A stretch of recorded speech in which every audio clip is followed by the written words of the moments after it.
Barrister Rajabhau Khobragade इनकी जन्म शताब्दी के उपलक्ष्य में चंद्रपुर में सर्वपक्षीय नेताओं की उपस्थिति में डाक टिकट का विमोचन किया गया। बैरिस्टर राजाभाऊ खोब्रागड़े जन्म शताब्दी महोत्सव समिति चंद्रपुर की ओर से बैरिस्टर राजाभाऊ खोब्रागड़े इनके सम्मान में भारत सरकार के डाक विभाग की ओर से डाक टिकट का विमोचन उनके जन्म स्थान चंद्रपुर में किया गया। डाक विभाग की ओर से एस रामकृष्ण ने डाक टिकट का विमोचन होने की घोषणा की। इस समय समिति के अध्यक्ष प्रवीण खोब्रागड़े ने जन्म शताब्दी महोत्सव के आयोजन के संबंध में जानकारी दी। इस समय विधायक विजय वडेट्टीवार ने स्मरण किए कि बैरिस्टर साहिब ने राज्यसभा में न केवल बौद्धों के लिए बल्कि ओबीसी और आदिवासियों के लिए भी आवाज उठाई और सभी को एक साथ संविधान महोत्सव आयोजित करने का आह्वान किए। तो वही विधायक सुधीर मुनगंटीवार ने कहा कि राजाभाऊ केवल दलितों या आम्बेडकरी चळवळी के नेता नहीं थे बल्कि देश के नेता थे। ऐसा बोलते हुए कहा कि सरकार की ओर से गौरव ग्रंथ प्रकाशित करने का प्रयास करूंगा।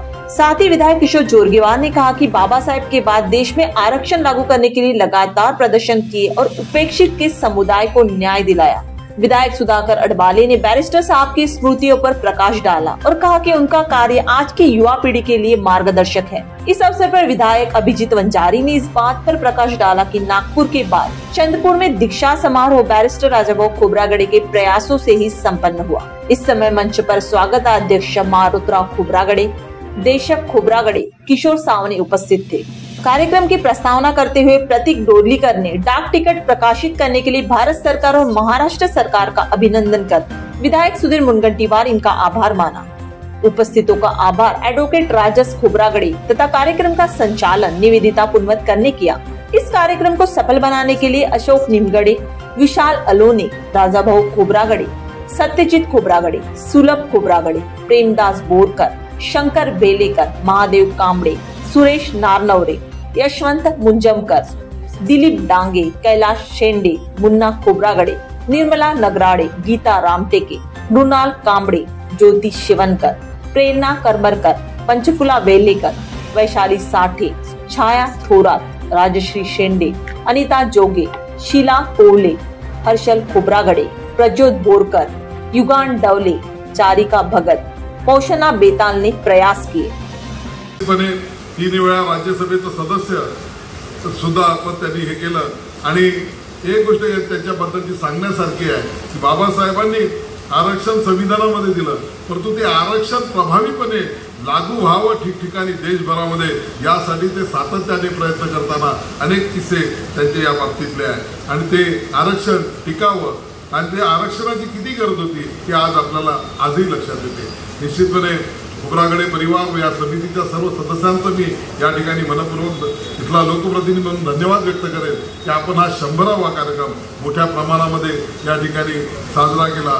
मी आणि या समितीचे अध्यक्ष प्रवीण भाऊ खोब्रागड़े माननीय मुख्यमंत्री देवेंद्रजी फडणवीसांकडे गेलो, सांस्कृतिक मंत्र्यांची भेट घेतली, नितीनजी गडकऱ्यांची भेट घेतली, परंतु देवेंद्रजींनी यायचंही मान्य केलं होतं। कदाचित 27 तारीख ते आम्हाला सांगत होते, परंतु एकंदरच राज्यातली स्थिती पावसाची स्थिती असल्यामुळे ते येतील की नाही सांगता येणार नाही, परंतु प्रयत्न निश्चितपणे चालू आहे। त्यांनी मनातून सांगितलं आणि नितीनजींनी सुद्धा सांगितलं होतं की मला या ठिकाणी यायला आवडेल आणि आजचा दिवसही बघा त्यांच्यावरचं डाक तिकीट जी प्रसिद्ध केलं त्यांचं नाव आहे राधा कृष्णन आणि आता जे राष्ट्रपती आहे म्हणजे जे राज्यसभेचे सभापती असतात, पदसिद्ध सभापती असतात, त्यांचंही नाव एक वैशिष्ट्यपूर्ण आहे, चंद्रपुरम राधाकृष्णन, CP राधाकृष्णन।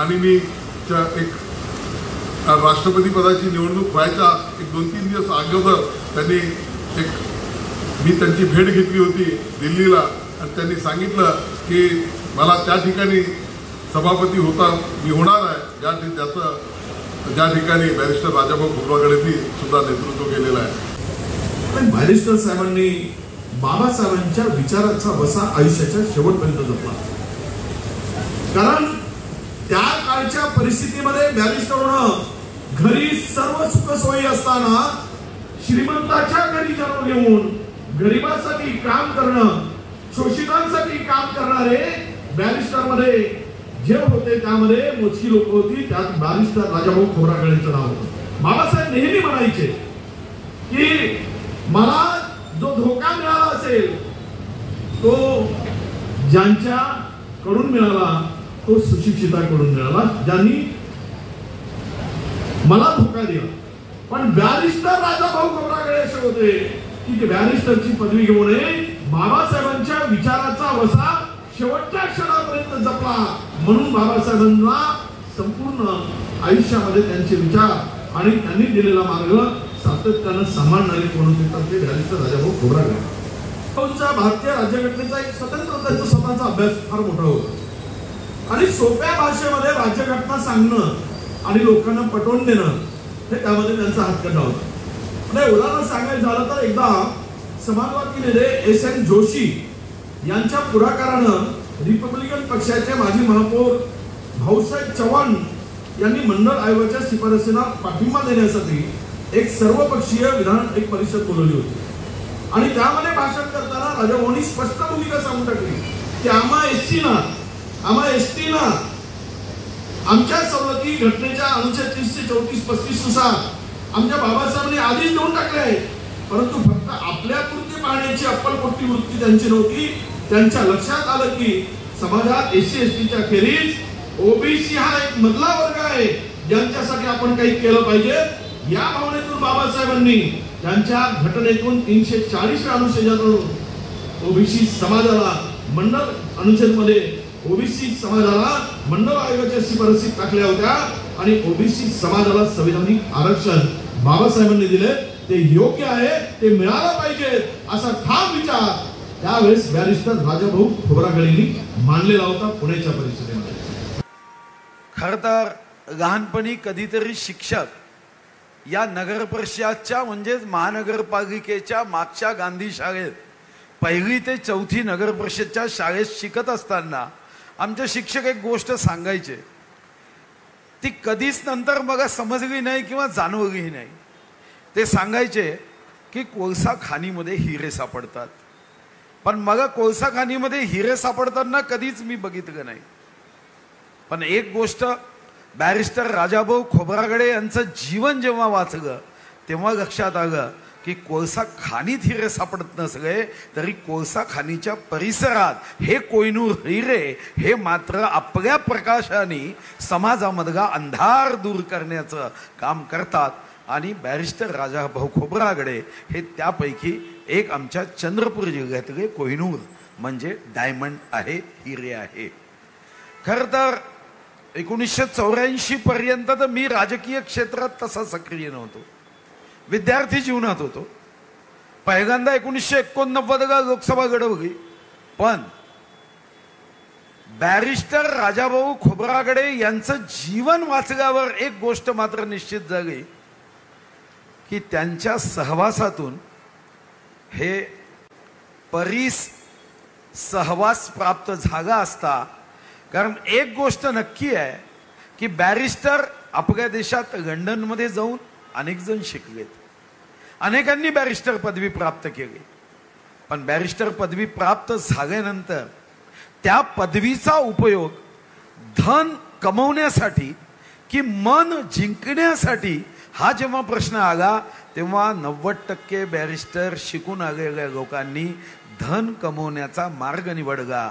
पण स्वर्गीय राजाभाऊ खोब्रागडे सारखे महान नेतृत्व, उत्तुंग नेतृत्व असं होतं ज्यांनी बॅरिस्टर झाल्यानंतर धन कमवण्याचा महामार्ग निवडला नाही, तर तो लोकांचे प्रश्न सोडवत त्यांची मन जिंकण्याचा मार्ग निवडला. आणि म्हणून जेव्हा कविता शेवटची वाचली तर त्यांच्याकडे बँकेत धन नव्हतं, पण लोकांच्या डोळ्यांमध्ये त्यांच्यासाठी प्रचंड स्नेह आणि प्रेम होता.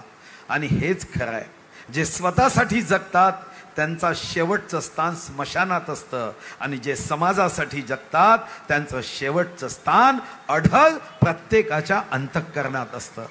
चंद्रपूर येथे फार मोठा सोहळा आयोजित करण्यात आलेला आहे आणि आज टपाल तिकिटाचं विमोचन इथे झालेलं आहे.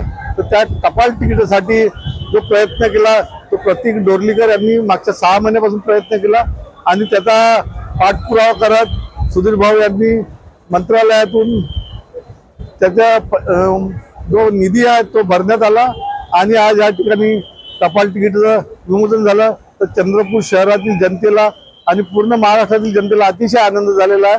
म्हणून मी सर्वांचं धन्यवाद करतो, अभिनंदन देतो. धन्यवाद. जय भीम, जय भारत.